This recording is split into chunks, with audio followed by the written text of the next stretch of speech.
Hello everyone. Hi everybody, happy Friday to you. We are here for another superhero story time with SuperCaptainBraveMan. My name is Jennifer Norman. I'm the author and the publisher of SuperCaptainBraveMan books that you see here. I'm joined by Ziggy Smalls Stardust. He's going to help me turn some pages today when we're reading our books, and also the famous Kyle Norman, who is the inspiration behind all of the Super Captain Brave Man books.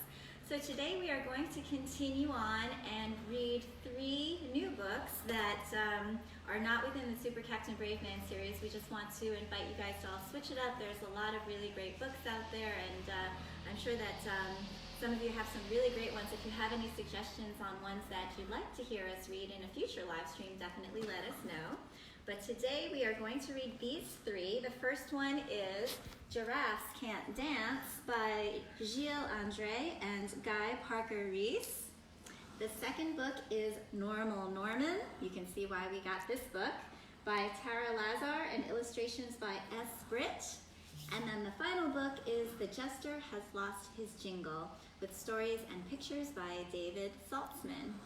All right, are you ready, Kyle? Kyle looks really wide awake today. We're very excited, right? Okay, first we're going to start with Giraffes Can't Dance. And the illustrations in this book are so cute. Gerald was a tall giraffe whose neck was long and slim, but his knees were awfully crooked and his legs were rather thin. He was very good at standing still and pushing shoots off trees, but when he tried to run around, he buckled at the knees. Now every year in Africa they hold the jungle dance, where every single animal turns up to skip and prance. Jungle dance. And this year, when the day arrived, poor Gerald felt so sad, because when it came to dancing, he was really very bad. The warthogs started waltzing, and the rhinos rocked and rolled. The lions danced a tango that was elegant and bold.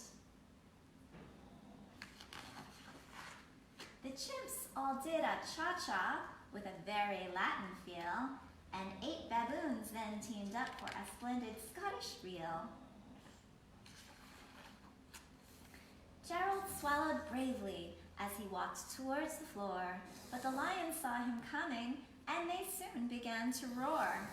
"Hey, look at clumsy Gerald," all the animals all sneered. "Giraffes can't dance, you silly fool. Oh, Gerard, you're so weird." Gerald simply froze up. He was rooted to the spot. "They're right," he thought. "I'm useless. Oh, I feel like such a clot." So he crept off from the dance floor and he started walking home. He'd never felt so sad before, so sad and all alone. Then he found a little clearing and he looked up at the sky. "The moon can be so beautiful," he whispered with a sigh. "Excuse me," coughed a cricket who'd seen Gerald earlier on, "but sometimes when you're different, you just need a different song." "Listen to the swaying grass and listen to the trees. To me, the sweetest music is those branches in the breeze. So imagine that the lovely moon is playing just for you. Everything makes music if you really want it to." With that, the cricket smiled and picked up his violin. Then Gerald felt his body do the most amazing thing. His hooves had started shuffling, making circles on the ground. His neck was gently swaying, and his tail was swishing around. He threw his legs out sideways, and he swung them everywhere.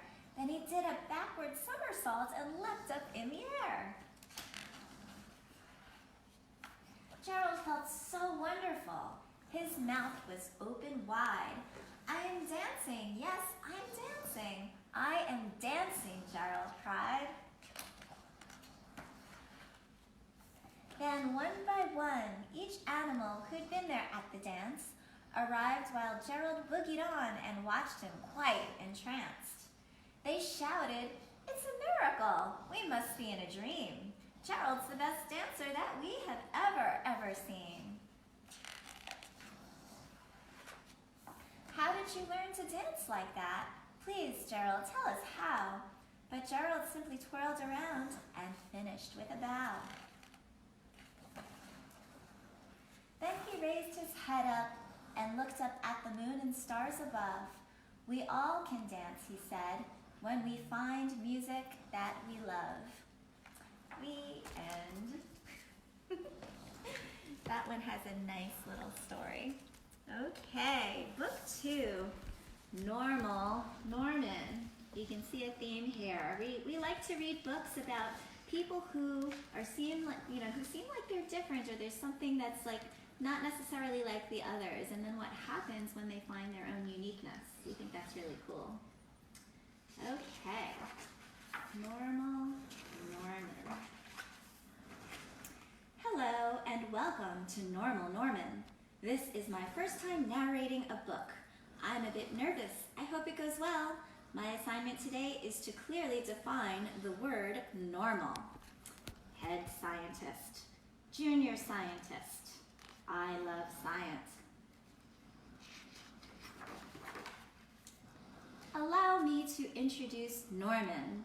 He will help me demonstrate the word normal. You see, Norman is exceedingly normal.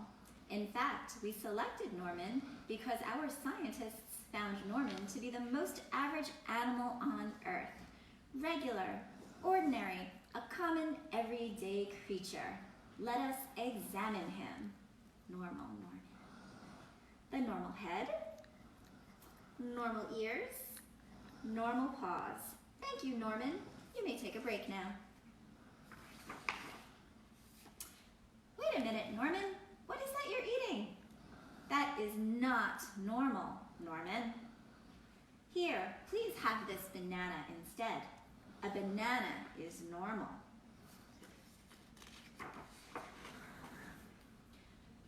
Don't you know how to eat a banana? Let me show you. Aye! No, you're ripping off that poor creature's skin. Ack! You can't talk. Normal animals don't speak English. They make animal noises like this. Ow, ow, ow, ee, wee. Well, that's just weird. And then, normal animals peel fruit and eat it quietly. Here, try an orange. Stop, oh stop, you wicked brute. I must save the yellow and orange creatures. Norman, this is not part of our normal presentation. Next page, please. Next, we will present Norman's home. The normal jungle, a normal tree, a normal cave, a normal water hole. Thank you, Norman. You may rest a moment. Hold on, Norman. Animals do not sleep in bunk beds. Here is a pile of leaves and branches. Please lie down. This is normal. I can't sleep alone down here without Mr. Scruffles. Ah, yes, Mr. Scruffles, that is your father, correct? Let's move on to the next exhibit then. Norman's normal family. Normal mother, normal father, normal sister, normal brother. Normal stuffed anteater. Normal stuffed anteater? Norman? He's my Mr. Scruffles. Scruffle puffle, my wubby duffle, scruffle-dee-poo. An animal with his own stuffed animal? This is abnormal. Please, let's take a 5-minute break to straighten all this out. Just a second, Norman. Who are you talking to? My best buddy. Your friend? You cannot be friends. You are natural enemies in the wild. This is exceptionally strange. Most certainly not normal.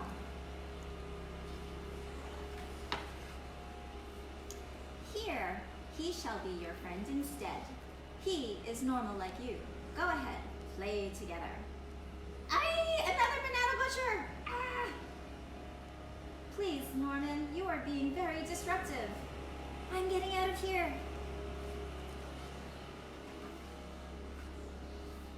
Norman, animals do not drive dune buggies, or fly with dual rocket jetpacks, or dive in deep sea submersibles.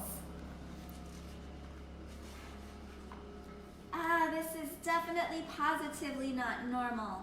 This is crazy. This is absurd. This is ruining my perfectly normal demonstration. I have failed to show my readers what normal means. Everything has gone wrong. This is a disaster. I will never be asked to narrate a book again. There. It's okay. Have a tissue. Sniff. Thank you, Norman. May I get you a glass of water? That would be nice. Here you go. I'm sorry. I'll cooperate now. You will? That's wonderful, Norman. Thank you. Oh, thank you. No problem. Anything to help a pal. And I have an idea. Would you like to see my friends and me in our natural habitat? It's the most normal place of all. Norman, you have one abnormally large heart. Pardon that brief interruption. We were experiencing temporary technical difficulties. Let's return to our presentation. We are about to see Norman's friends in their normal habitat. Please note how normal they are. As you can see, everyone likes being his or her normal self.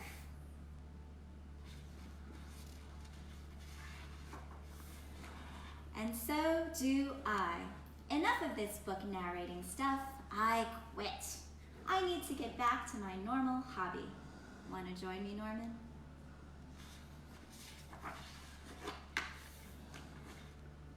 The senior scientist is writing, results. Normal is impossible to define. Assignment complete. The end. We like that book too. So that one was by Tara Lazar and illustrations by S. Britt. And now we want to get on to the third book. This one is called The Jester Has Lost Its Jingle. And so before I start on this one, I wanted to actually read the author's note because it's very, very touching. This is the author. His name is David Saltzman.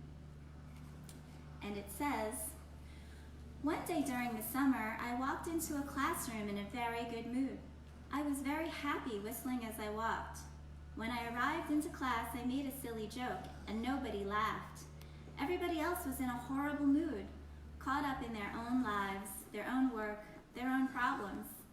Now I knew that the joke was not very funny, but nobody even smiled or said hello. They just kept to themselves and looked down at the table. My good mood soon became one of depression, rejection, and disappointment. I decided to sit quietly like the others, thinking to myself how quickly moods change. I started drawing, and as usual, did not know what I was creating, letting my hand create on its own accord. It turned out to be a very sad-looking face, humped over, trying hard to carry its own weight. I randomly added triangles to his head, and after staring at what I had just made, realized that it looked a little like a jester. I added the words next to it, "The jester has lost its jingle," and thus the jester was born. It's rare for a character of your own creation to come to your aid, yet my jester did just that. During the fall of my senior year at Yale, I was diagnosed as having Hodgkin's disease, a cancer of the lymphatic system. Upon hearing the news, I went out to a patch of lawn, sat by a tree, and I cried. As I sat there crying, I listened to my sobs, thinking how much they sounded like my laughs. And suddenly, one of the lines I had written during the previous summer popped into my head. Here I lie, I have a tumor, and you ask me where my sense of humor? And that was what my jester came to me. He literally walked over to me, put his hands on my shoulder, and with a concerned look, he said, "David, how come you're not laughing? Your cries sound just like laughs, so why not laugh instead of cry?" I thought about it for a second and then repeated the question to myself. How come I'm not laughing? So I got up from the pile of dead leaves that surrounded me, wiped my face dry with its tears, and walked off laughing at how silly and scary and wonderful this world of ours is. He came to help me in my time of need, and my hope is that if you let him, he'll come alive within these pages and help you too. David actually lost his life before he actually turned 23 years old, March 2nd, 1990, 11 days before his 23rd birthday. And so this book was actually published posthumously by him. So I'm going to read it to you. The Jester Has Lost His Jingle by David Saltzman. Our story begins quite removed in a castle far away. Our story unfolds, unfortunately, on a very unfortunate day. You see, this morning when the world awoke, no one was in any mood to joke. But one was still happy and bubbled with joy, for he played with life as you play with a toy. He would dance to its rhythm, being light on his feet. He would sing to its tune, which was gentle and sweet. For he was the jester, and gesture would he to make people laugh and fill them with glee. He had a special helper, as any jester should, a friend by the name of Farley, a piece of talking wood. He carried Farley all over. The two were quite a pair. They viewed life as a carnival, a fun-filled festive fair. But today, when the jester broke out in his song, how could he have known that something was wrong? When he started his routine and strutted on the stage, how could he have known that the king was in a rage? So he sang his funny song, and he walked his funny walk. And he danced his funny dance, and he talked his funny talk. But nobody giggled, nobody yuckled, nobody laughed, and nobody chuckled. The jester has lost his jingle, the king yelled in dismay. His bells no longer tingle, that's all I have to say. Then without a thought and on a whim, the king decided to banish him. Banish me, sire? Don't send me away. Why is your highness so down on this fine day? But the king gave no answer. He said nothing more, merely pointed his finger toward the front door. The jester walked out slowly, and a tear fell from his face, for he'd never left the kingdom, never wandered from this place. And once outside, the jester cried, "Oh, Farley, I fear what they say is quite true. I'm no longer funny. My career is quite through." "That's nonsense," claimed Farley. "You're still funny, I say. You were funny last week. You're still funny today. It seems a nasty rumor, but laughter must be dead. The world has lost its sense of humor," Farley sadly said. "Then it isn't me at all. It's the world that must be sick. We must find that sense of humor and bring it back here quick." So off they went, our fearless two, to bring back laughter back to you. Their journey was long and their journey was rough, but the jester was strong and the jester was tough. They looked far and near. They looked far and wide. They looked everywhere that laughter might hide. They searched in every corner, under rocks and up in trees. They peered into the heavens and gazed deep beneath the seas. They wandered through the country, through meadows lush and pretty. They came upon a gleaming bridge that led into a city. They looked in vain for flowers. They heard no songs of birds, but saw lots of angry faces and heard lots of bitter words. Everyone here is so moody. Everyone here is so mean. I must confess this city is the saddest place I've ever seen. Maybe someone here can tell me, maybe somebody here might know how How come people aren't laughing? How come spirits are so low now? Ask that man, Farley motioned. That man over there, the thin one in the alley with the tangles in his hair. Okay, said the jester, I'll give it a go. Why are you not laughing, sir? I'd really like to know. It's kind of hard to laugh or joke when you're unemployed and completely broke. I have no job, I have no money, so tell me, jester, what's so funny? Oh, Farley, I fear it's much worse than I thought. Is laughter something these people forgot? Impossible, cried Farley. Why, that's news I couldn't bear. Ask that man with the briefcase, blowing smoke into the air. Okay, said the jester, I'll try another try. It seems you don't believe in laughing, sir. Can you please tell me why? Laugh? Ha! That's a laugh. The best I've had in years. The world is not a funny place. It's filled with pain and tears. Don't you read the papers? It's all there in black and white. Everything is going wrong, and jokes won't make it right. I have no time for laughter. I have no time for you. I'm sorry, that's the way things are. There's nothing you can do. Don't believe him, Farley said. We know he must be wrong. Our search for laughter must continue. Time to move along.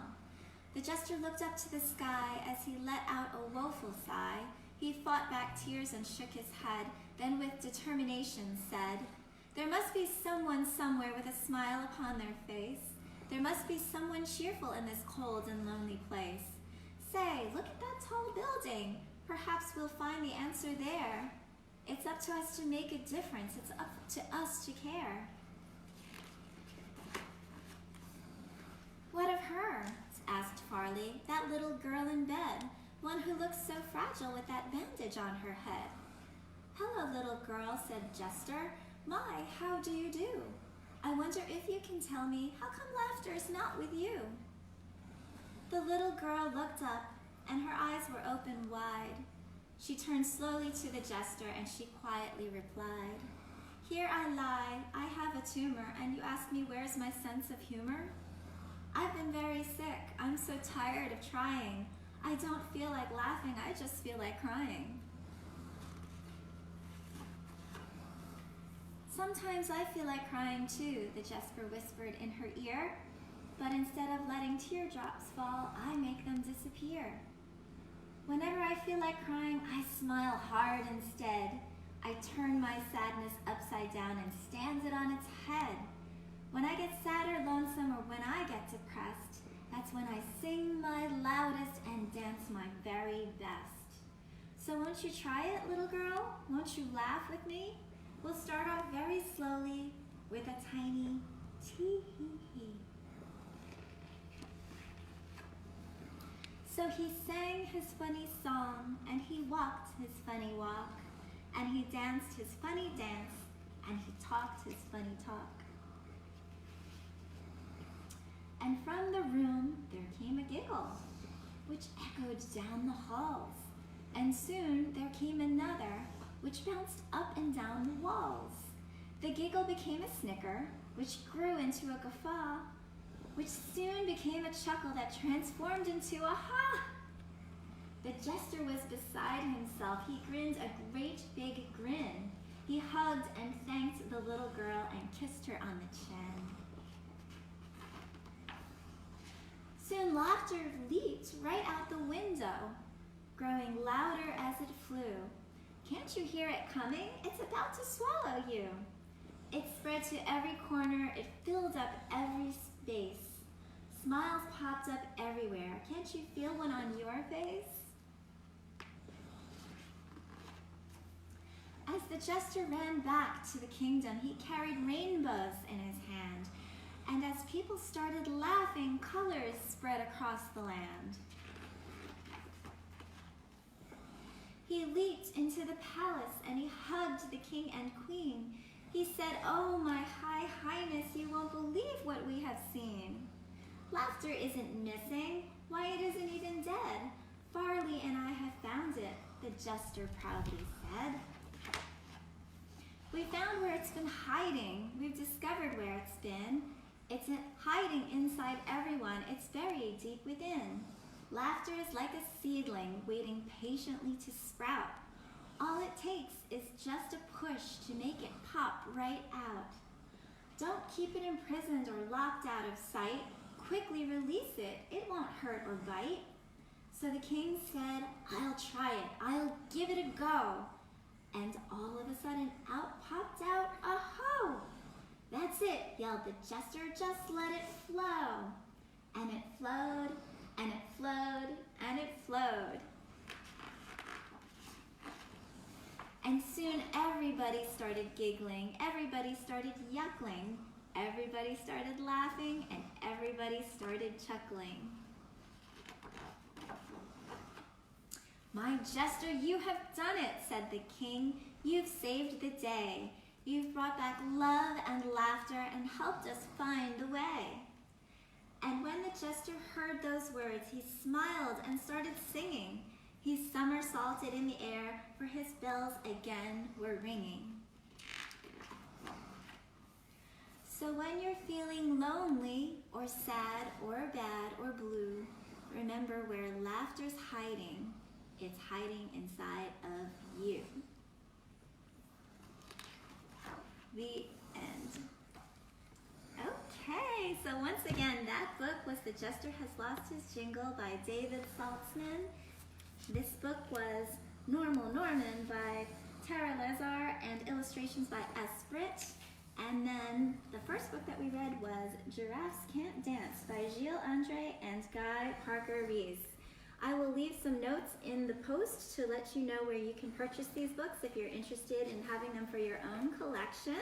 And in the meantime, we encourage you to go over to SuperCaptainBraveMan.com and check out all of our books. We have a few hardcovers as well as softcover books, and all of them are available on ebook. We do have some sales going on. And a few other things with every order. Remember, you get stickers and you get temporary tattoos. We also have fun downloads that you can color in with your friends and your families and give to your grandpas and your grandmas. And last but not least, right Kyle, we have this really great Super Captain Brave Man t-shirt. Remember, just tag 3 of your friends and you can be in the running to receive this shirt. And it comes in adult sizes as well as children's sizes. On Monday, we'll be back here, same time, same place. We're going to resume reading from the Super Captain Brave Man series. So we will see everybody then. In the meantime, have a great weekend. Bye, everybody.